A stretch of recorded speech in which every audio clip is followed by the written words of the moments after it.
Olá, tudo bem? Pessoal, espero que todos vocês estejam com saúde, né? Assim também como seus familiares.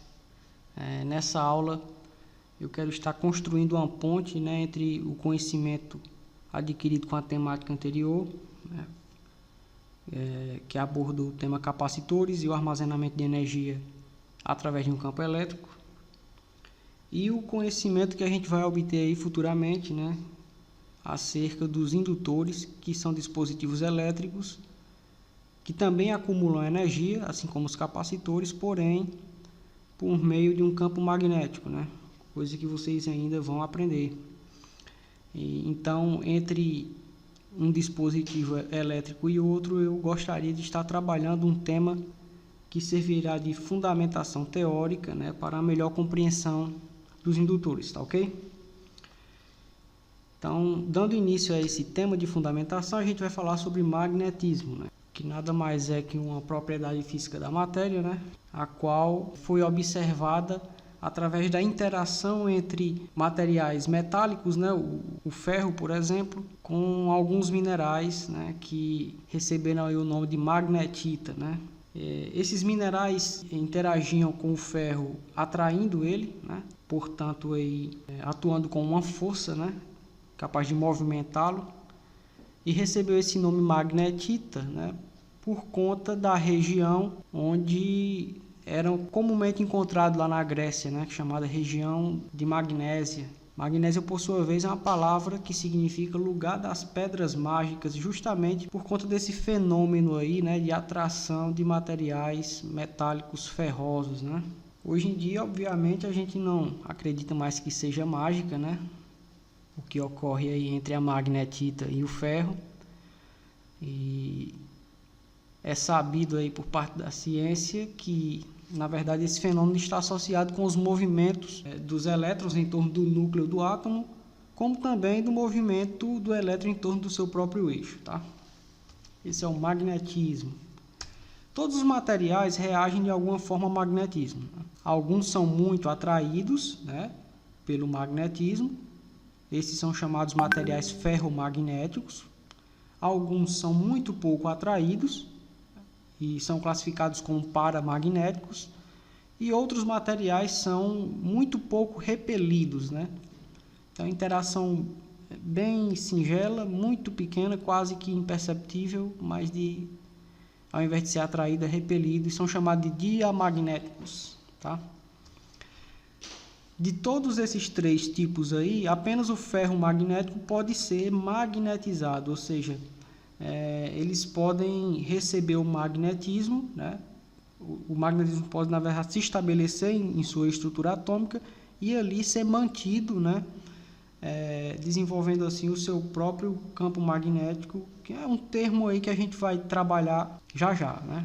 O fato é que o material ferromagnético consegue adquirir e manter esse magnetismo, tá?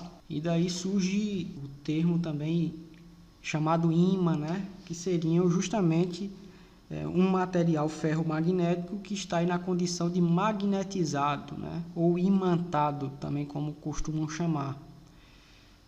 Esses materiais imantados, né, ou magnetizados, podem ser encontrados nessa condição de forma natural ou artificial, ou seja, é possível encontrar materiais magnetizados na própria natureza, é o caso da magnetita, que está sendo exibida aí no slide, né, figura do lado esquerdo, e também é possível encontrar materiais magnetizados ou imantados de maneira artificial, como aqueles ímãs que a gente encontra em alto-falantes, né? Esse da imagem da direita, ímãs de geladeira e outros mais, tá? São feitos de forma industrial em fábricas e são utilizados aí para fins diversos, né?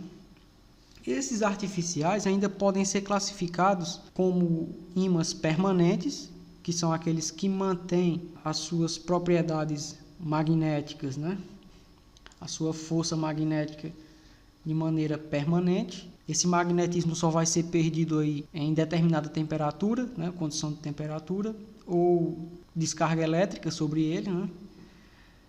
O ímã artificial também pode ser classificado como temporal, um ímã temporal, aquele que em determinado instante pode estar magnetizado, né, através de uma força vinda de outro objeto magnetizado. Vocês podem observar isso na imagem, ó. Nós temos aqui parafusos atraindo outros parafusos ou outras peças metálicas, como porcas e arruelas, né? No entanto, se a gente remover essa fonte de magnetismo aqui, que são os nossos ímãs permanentes, esses parafusos acabam se desprendendo um do outro, né? Ou seja, a propriedade magnética deles seria temporária e estaria condicionada à presença desse ímã permanente, né? Então aqui nós temos um exemplo também de ímã temporário, né? O temporal. E nós também temos os eletroímãs, que são aqueles que possuem propriedade magnética enquanto recebem aí a passagem de corrente elétrica. Isso aqui a gente também vai estudar mais profundamente, né, entre aspas, em outro momento, ok? Então esses são os ímãs, né? Todos esses objetos aí, esses materiais, desenvolvem o magnetismo através do chamado campo magnético, né, que pode ser definido como um conjunto de fenômenos que se relaciona com a atração ou repulsão que ocorre entre materiais que apresentam as tais propriedades magnéticas, né? Esse campo magnético semelhante ao campo elétrico pode ser observado como linhas, né, saindo do material. Inclusive, é possível observá-lo de uma maneira simples, com um experimento utilizando ímã e limalha de ferro, né, um pó de ferro, né, sobre um papel. Se a gente movimentar essa limalha com o ímã abaixo de um papel, vai ser possível perceber a limalha se organizando de forma a acompanhar a direção do campo magnético, das linhas de campo que estão aí saindo do nosso ímã, né? Nessa figura aqui a gente pode perceber que existe uma concentração de campo nos polos do ímã, chamado polos, que são as regiões de onde essas linhas conceitualmente saem ou entram do material. A gente pode considerar que as linhas saem do polo norte e entram no polo sul, ok? E internamente as linhas, por não terem fim, acabam saindo do sul e entrando no norte. Então, elas podem ser observadas tanto externamente no material como internamente, tá ok? O campo magnético vai estar presente nos ímãs, mas também vai estar presente em outros materiais quando cargas elétricas estão se movimentando por eles, ok? Aí na animação a gente percebeu um fluxo ordenado de elétrons, né? Eu vou voltar aqui para que vocês revejam. Fluxo ordenado de elétrons chamado de corrente elétrica no condutor, e em torno dessa corrente elétrica a gente tem aqui, ó, linhas de campo. Existe uma regrinha que consegue nos dizer qual é o sentido dessa linha, porque no ímã a gente já disse que o sentido é do polo norte ao polo sul, né? Mas uma linha dessa aqui em volta de um condutor, como descobrir o sentido, né? Então você pode colocar a sua mão direita aberta com o dedão apontando para o mesmo sentido que a corrente elétrica, que no caso da esquerda para a direita, e fechar os seus dedos aí, levando eles em direção à palma, né? Esse movimento vai justamente nos apontar o sentido das linhas de campo magnético em um condutor. Como nós sabemos, turma, a Terra, né, o nosso planeta, possui em torno de si um campo magnético também, né? Esse campo magnético aí é oriundo do seu movimento de rotação. Nós também sabemos que o centro da Terra é composto basicamente de metais, né? Então existe aqui por dentro uma estrutura metálica na condição líquida, né? Ou pelo menos quase líquida. E com o movimento da Terra, acontece que esse metal todo do núcleo também acaba se movendo, né? E a gente sabe que os metais são elementos ricos em elétrons livres, né? Esses elétrons acabam se movimentando também, e partindo do princípio aqui do slide anterior, o movimento de elétrons gera o campo magnético, né? Ou seja, os elétrons que que se movimentam aqui em função da rotação da Terra acabam criando em torno do planeta aí linhas de campo magnético também, né? No planeta Terra, essas linhas de campo saem aqui de baixo, ó, né? E vêm aqui para cima. Eu estou falando aqui baixo e cima, mas obviamente no espaço não há uma referência do que é em cima e o que é embaixo, né? Na geografia é comum dizer que essa região aqui acima do Equador, na figura, é o Polo Norte, né? Aqui nós temos o Polo Norte e aqui o Polo Sul, né? No entanto, né, como as linhas saem aqui do Polo Sul, na verdade seria o Polo Norte do nosso ímã, se a gente considerasse o planeta Terra como um ímã, né? Então existe até o termo polo magnético, né?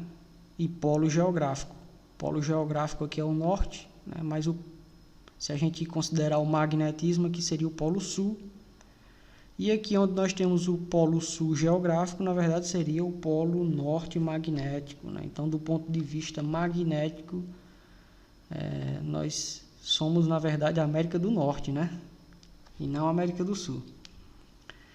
Mas como é que a gente sabe que o Polo Sul, na verdade, é o Polo Norte magnético? Ou seja, como foi que se descobriu que as linhas de campo estão realmente saindo aí do nosso Polo Sul geográfico? Isso foi observado a partir do instrumento chamado bússola, né, que vocês devem conhecer. A bússola é um instrumento que possui uma agulha magnetizada, né, imantada, e uma dessas pontas sempre aponta para o norte geográfico e a outra sempre aponta para o sul geográfico. Nós sabemos que essa agulha aqui é um ímã, tá? Então, a partir de outro ímã, a gente consegue facilmente descobrir qual é o polo norte magnético e qual é o polo sul magnético da bússola, tá? Que no caso da figura, o polo norte é o vermelho, então as linhas de campo saem daqui, e o polo sul é o azul, beleza? Se esse é o polo norte do nosso ímã, e a gente sabe que no magnetismo o polo norte atrai o polo sul de outro elemento magnetizado, e o polo norte aqui do ímã, na verdade, aponta para o norte geográfico, então eu só posso concluir que aqui no norte geográfico existe um polo sul magnético, né?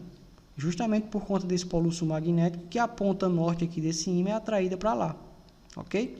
Então esse é o segredo da bússola, né? Ela sempre é atraída pelo sul magnético do nosso planeta, né? Esse sul magnético surge a partir dessas linhas de campo, que por sua vez surge a partir do movimento de rotação que movimenta os elétrons lá no nosso núcleo, beleza? Em um determinado momento da história, né, um cientista chamado Oersted acabou desenvolvendo um experimento que envolvia uma bússola, tal como essa que a gente acabou de discutir, uma fonte de energia elétrica, que aqui eu representei por uma figura abstrata que tenta se aproximar de uma pilha, né, com polo positivo e polo negativo, e um fio condutor passando aí bem próximo, aqui no caso acima da nossa bússola, certo? E a gente sabe que dessa maneira aqui, a diferença de potencial dessa fonte de energia vai ocasionar um fluxo de elétrons no condutor, ou seja, uma corrente elétrica que vai passar por todo o circuito, né? E retornar aqui para o nosso polo negativo da fonte, tá? Esse aí seria o sentido da corrente. E veja só o que Oersted percebeu. A passagem de corrente elétrica nesse fio aqui alterava o sentido da bússola, né? O sentido para onde o norte da bússola estava apontando. E aí ele resolveu inverter a fonte de alimentação, né? Removendo a fonte, a bússola volta a funcionar normalmente. Ou seja, já dá para crer que a passagem de corrente elétrica que realmente está contribuindo para a mudança de funcionamento da bússola. E com a inversão da fonte, agora o positivo na frente, né, a bússola tem novamente o seu funcionamento modificado e agora com o norte apontando para o sentido oposto. Então ficou mais do que claro que realmente uma corrente elétrica altera as propriedades magnéticas de um ímã, ou, na verdade, uma corrente elétrica interage com o ímã, né? Então ficou claro que uma corrente elétrica no condutor pode interagir com um ímã que esteja próximo a ele, certo? E isso pode nos levar a crer que a corrente elétrica passando pelo condutor acaba gerando um campo magnético nesse condutor. Esse campo magnético provavelmente é o que está atraindo o nosso ímã da bússola, ok? Então esse foi o experimento de Ørsted, né, que mostrou através de um meio prático, né, a interação entre ímãs e eletricidade, né? A partir de então, as duas áreas, magnetismo e eletricidade, passaram a ser estudadas ou observadas simultaneamente, porque até então eram vistas como áreas separadas, né? Magnetismo seria uma coisa e eletricidade seria outra coisa, quando na verdade existe essa associação e foi o que Ørsted provou aí no seu experimento, né? Mas para TI, quais seriam as aplicações do magnetismo, né? Aqui eu coloquei alguns dispositivos ou peças de computador que trabalham com magnetismo, né? Tem uma fita cassete, que obviamente não é para computadores, mas está aqui apenas como uma figura ilustrativa de uma tecnologia que ainda hoje é utilizada principalmente para fazer backups, certo? Essas fitas magnéticas. Não sei se vocês chegaram a conhecer pessoalmente, né, esse dispositivo aqui, mas na verdade é uma fita plástica revestida por um material ferromagnético que, ao receber magnetismo, conseguia memorizar a intensidade do magnetismo que incidiu sobre a fita, né? Ou seja, ela acabava armazenando o campo magnético aqui. Na verdade, o campo magnético orientava o magnetismo da fita, deixando ele mais positivo ou mais negativo, representando assim as informações através de campos magnéticos por toda a extensão da fita plástica, tá? Então, quando se queria fazer a leitura, se colocava aqui um sensor de magnetismo e conforme a fita iria passando, né, a informação magnética iria sendo convertida para a eletricidade através desse sensor e passada para as próximas etapas, né, de amplificação e transformação em som.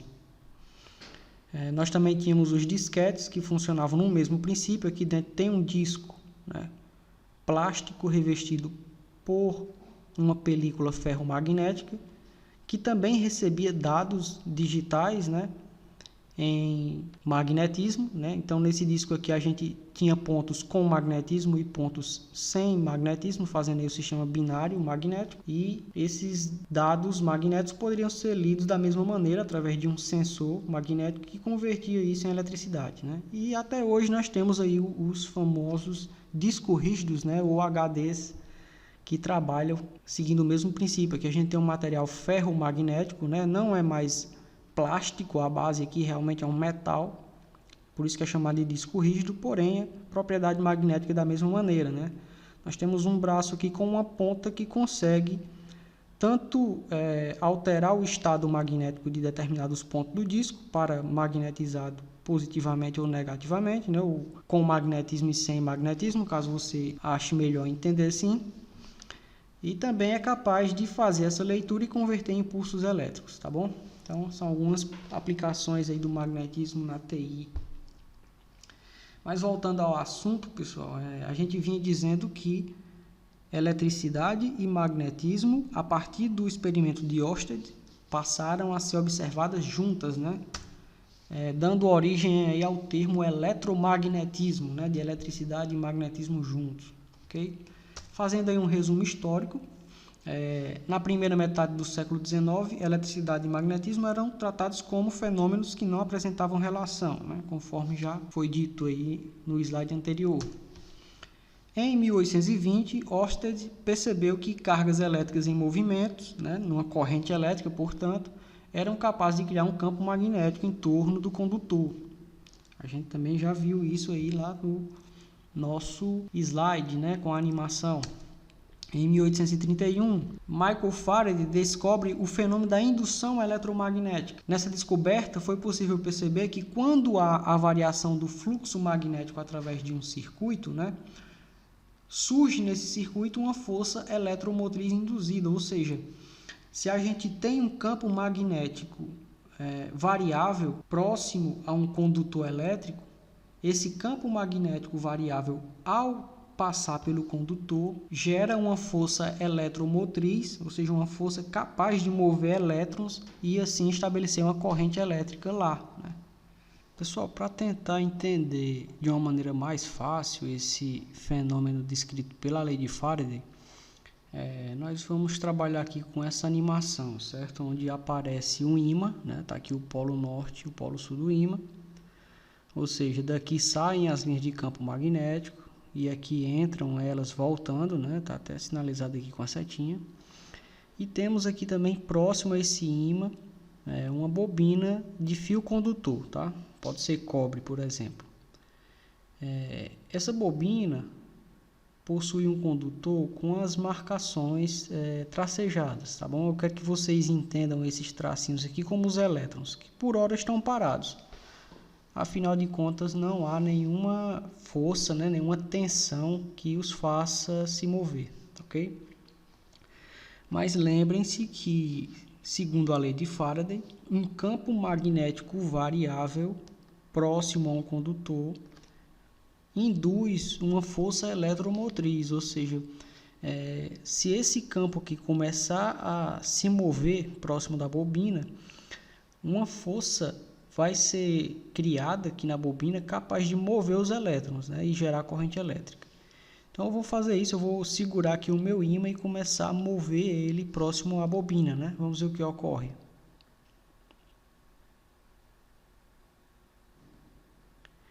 Então veja, ó, conforme o campo magnético se move, cortando os condutores, né, essa força eletromotriz é induzida, fazendo com que os elétrons se movimentem, né? Força eletromotriz movimenta os elétrons, gerando corrente elétrica.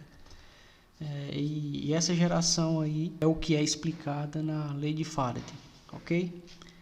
Então agora vamos voltar para o slide. Esse é o princípio básico de um gerador elétrico usado até hoje, ok? E outros dispositivos mais que a gente poderá ter a chance de discutir com o decorrer da disciplina. Assim, percebeu-se que eletricidade e magnetismo estão intimamente relacionados, né? E magnetismo gera eletricidade, assim como a eletricidade gera magnetismo, e esse conhecimento, né, acabou inaugurando a chamada era do eletromagnetismo, que vem transformando a sociedade até hoje, né? Então vejam que até o momento nós temos consciência do campo elétrico, né, inclusive trabalhado lá no capacitor. Temos agora consciência de um novo campo chamado campo magnético e sabemos que existe uma interação entre a eletricidade e entre o magnetismo, chamado eletromagnetismo. Então não fica difícil também deduzir que há de existir alguma coisa chamada campo eletromagnético, né? Sobre campo elétrico, nós sabemos que trata-se de um campo de força provocado pela ação de cargas elétrons. Pode ser elétrons, prótons ou íons, né? Esse campo elétrico atua sobre cargas elétricas por meio de forças elétricas que causam aí atração ou repulsão dessas cargas. Isso aí também a gente já teve a oportunidade de estudar até no início da disciplina, tá bom? Cargas elétricas idênticas se repelem, né? Cargas opostas se atraem, né? Assim? E essa força que repele e atrai é dada por meio de linhas que constituem o campo elétrico. Agora nós estamos vendo que também existe um campo magnético presente em materiais chamados materiais magnéticos. E esses campos de força são provocados pelo movimento de cargas elétricas ou pela estrutura atômica de determinados materiais. A gente também pôde entender isso, né? O campo magnético atua sobre os materiais por meio de forças magnéticas que também vão atrair ou vão repelir, tá bom? Mas isso vai depender muito da característica magnética de cada material, ok? Em 1861, Maxwell propôs que um campo magnético variável no tempo induz um campo elétrico perpendicular, ou seja, um campo magnético que varia de intensidade, em um dado instante de tempo ele está mais forte, em outro momento ele está mais fraco, né? Esse campo variável acaba induzindo em torno de si um campo elétrico. Vou repetir, pessoal. Um campo magnético que varia de intensidade consegue gerar em torno de si mesmo um campo elétrico. Aquele campo elétrico que a gente estudou lá no começo da disciplina, que eu acabei de falar. Que eu acabei de dizer, inclusive, que é oriundo de cargas elétricas, né? E agora a gente está vendo que ele pode vir também a partir de outros meios geradores, como o próprio campo magnético. Maxwell também diz que o contrário ocorre, ou seja, um campo elétrico variável. Imagine aí que você tenha cargas sendo acrescentadas e retiradas de uma determinada zona, né? Então o campo elétrico nessa zona aí fica oscilando entre mais forte e mais fraco, e em torno desse campo elétrico oscilante nós vamos ter um campo magnético. Agora vem aí novidades para a gente, né? Uma novidade sobre o campo elétrico é que ele também pode surgir a partir de um campo magnético variável. E uma novidade sobre um campo magnético é que ele pode estar surgindo através de um campo elétrico variável. Eu errei a palavra aqui, tá, turma? Na verdade é campo elétrico variável, ok? Isso está sendo representado nesses desenhos, né? Eu tentando representar, né? Veja, essas linhas azuis aqui, ó, representam as linhas de campo de um campo magnético, que normalmente é descrito como B, né? Uma flechinha em cima aqui, para nos informar que trata-se de um vetor, ou seja, ele tem direção, sentido e intensidade, né? Então está aqui muitas linhas de campo indo para cima, e se essas linhas de campo estão aumentando ou diminuindo, significa dizer que esse campo magnético é variável. Se ele é variável, surge em torno dele um campo elétrico, que são essas linhas vermelhas aqui, ó, perpendiculares, né? O campo elétrico é descrito através de uma letra E maiúscula com a flechinha em cima, porque também trata-se de um vetor, né? Ele tem direção, sentido e intensidade. Então, campo magnético variante, né? Ora fica fraco, ora fica forte, gera em torno de si um campo elétrico. E o contrário também, ou seja, um campo elétrico variável, né? Com suas intensidades variantes aí no tempo, também gera em torno de si um campo magnético. Repetindo, um campo elétrico cuja intensidade varia com o tempo, ora fica forte, ora fica fraco, vai estar gerando em torno de si um campo magnético, né? É justamente o contrário da situação anterior. E aí alguém já pode estar refletindo e se perguntando, ora, se um campo magnético variável gera um campo elétrico e um campo elétrico gera um campo magnético, é possível que esse processo não tenha mais um fim, né? E a resposta é justamente, provavelmente sim, né? Um campo elétrico variável vai gerar um campo magnético variável, que por sua vez gera um campo magnético variável, que vai desencadear aí continuamente, né, um fenômeno chamado de campo eletromagnético, né, a combinação do elétrico e do magnético, um puxando o outro, né, causando aí uma propagação de onda perpétua que vai se deslocar por todo o universo, né? Não é à toa que nós temos satélites muito distantes, né, mandando informações ao planeta Terra. Então tá aí a representação de uma onda eletromagnética, né? Aqui em vermelho a gente vê, ó, adotando vários níveis de intensidade um campo elétrico, né? Ora ele está próximo do eixo zero aqui, outra hora ele está bem distante do eixo zero, em outro momento ele fica mais distante no outro sentido, então ele está variando. Se o campo elétrico varia, você já sabe, em torno dele vai aparecer um campo magnético. A gente está vendo aqui, ó, campo magnético também variando, e se ele está variando, vai aparecer outro campo elétrico, né? Variando. Se ele está variando, outro magnético, e por aí vai, causando a já supracitada propagação da onda eletromagnética, né? Aqui a seta preta está nos apontando o sentido, né, dessa propagação. E isso pode ser muito útil, né, pessoal? Vocês já devem imaginar, né? Por exemplo, imaginem que a gente tenha um elemento condutor, né? Uma barrinha de ferro, por exemplo, que conduz a eletricidade, né? E nessa barrinha a gente ligue aqui um fio que esteja transmitindo um sinal elétrico, né? O sinal elétrico, vocês sabem que ele é oscilatório. Assim, se for um sinal de áudio, por exemplo. Esse sinal elétrico passando pelo condutor, como a gente já sabe, gera em torno do condutor um campo magnético. Lembrem do experimento de Ørsted, né? Uma corrente elétrica passando no condutor gera em torno dele um campo magnético. Como o sinal elétrico aqui é variável, o campo magnético proporcional também vai ser variável, né?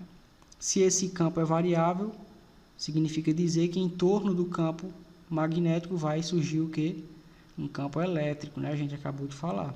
Esse campo elétrico é proporcional ao campo magnético, significa dizer que ele também vai ser variável, ou seja, em torno dele surge o magnético de novo, em torno desse magnético outro elétrico, e por aí vai, fazendo com que essa antena converta o sinal elétrico em uma onda eletromagnética que vai se propagar pelo espaço, né? E pode ser recebida aí por outra antena em algum lugar do planeta ou fora dele. É a partir disso, né, do domínio dessa tecnologia, que a gente passa a construir as telecomunicações sem fio, né? Passa a ter rádio, TV, né, telefone celular, a internet Wi-Fi e até a própria fibra ótica, né? E alguém já pode estar se perguntando, professor, a fibra ótica trabalha com luz, né? Essa figura está até mostrando isso. E a resposta é sim, mas a gente também tem que saber que a luz também é eletromagnetismo, né? As ondas eletromagnéticas estão compreendidas aí numa faixa muito larga de possíveis frequências, que a gente chama de espectro de frequência. Está sendo representado aqui, né, por essa faixa cinza. E dentro desse espectro a gente pode ter aí várias frequências, né, de onda. Aqui, por exemplo, nessa figura a gente está começando da frequência 10 elevado a 0, né, ou seja, 1 Hz. E essa frequência vai subindo 10 elevado a 2, a quarta, até chegar a 10 elevado a 24 e por aí vai, tá bom? Então, entendam que isso aqui, essa faixa de várias frequências é chamada de espectro de frequência. Então, olha aqui, ó, no começo do espectro, né, onde a frequência ainda é muito baixa, a gente tem as ondas de rádios longas, né? E aumentando mais a frequência, a gente chega nas ondas AM, né, muito conhecida nas rádios mais populares, né? Temos as ondas de rádio FM, também muito conhecidas, né? As rádios de músicas. Avançando um pouco e aumentando a frequência, a gente chega na faixa das micro-ondas. Micro-ondas é muito conhecido pela aplicação em aparelhos eletrodomésticos, né, da cozinha, mas a micro-onda não necessariamente vai ser usada somente para cozinhar, né? Ela também pode ser usada para transmitir informações. Vocês já devem ter visto aquelas antenas de telefonia que parecem tambores, né, de percussão, de música. Aquelas são antenas de micro-ondas, são usadas para transmitir sinais, né, ou dados de uma cidade para outra, por exemplo, ou de um bairro para outro distante. As micro-ondas têm um alcance maior, tá? Então, aumentando a frequência, a gente chega aqui na faixa dos infravermelhos, né? São ondas eletromagnéticas muito usadas em controle remoto, para transmitir dados entre o controle e um eletrodoméstico. E aqui temos uma faixa colorida, né, chamado de espectro da luz visível. Então, daqui, pessoal, até aqui, né, onde a gente percebe aqui no destaque aumentado, nós temos tudo que é chamado de luz visível. Então, essa é a parte do eletromagnetismo que o nosso olho, né, ou os nossos olhos conseguem perceber através de suas células especializadas para esse fim, né, chamada de cones e bastonetes. Então, de todo o espectro eletromagnético, somente a faixa que vai do vermelho até o violeta a gente consegue visualizar, né? Passando do violeta, a gente tem uma faixa chamada ultravioleta, e a partir daqui o eletromagnetismo vai ficando um pouco mais perigoso, né? Esse ultravioleta pode queimar nossa pele, né? Ou causar outros danos mais sérios, aí, como câncer, né? Avançando um pouco mais, aumentando a frequência, a gente chega no espectro dos raios-x, muito utilizado em aplicações médicas, né? Para a construção de imagens médicas, tanto em raio-x como em tomografia. Também são perigosos, né? Tanto que a gente não pode estar se expondo a essas imagens, a essas geradoras de imagens médicas por muito tempo, nem em grande frequência, né? Aumentando a frequência do eletromagnetismo, a gente chega aqui na faixa dos raios gama, que esses sim são bem perigosos, né?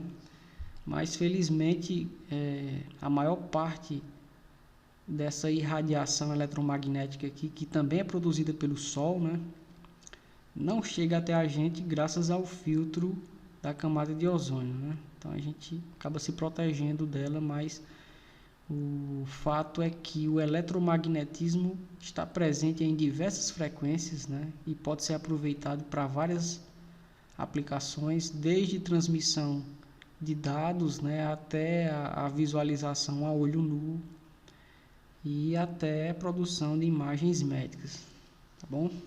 Esse é o chamado espectro eletromagnético. Então, pessoal, isso é tudo que eu queria apresentar a vocês, né? Por hora, claro.